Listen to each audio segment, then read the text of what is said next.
Basta ako, BBM. Ikaw, BBM ako. Eto nga eh, oh. Ano ka? BBM. Ikaw. BBM, syempre. Sabi ko sa'yo eh, hindi lang ikaw ang BBM. Lahat tayo BBM. Buong bansa, BBM. Tsaka alam mo bakit gustong gusto ko si BBM? Alam mo yung nagkaroon ng problema na bumagsak yung tulay? Walang presidenteng nakakagawa nun. Siya lang mismo ang pumunta doon. Diba?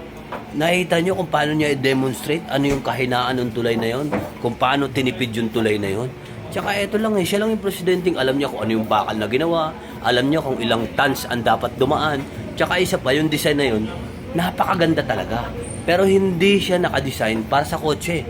Nakadesign siya para sa pedicab. No. At tapos, alam mo, hindi kasalanan ng presidente bakit bumagsak yung tulay. Lalong-lalong hindi kasalanan ng kontraktor bakit bumagsak ang tulay.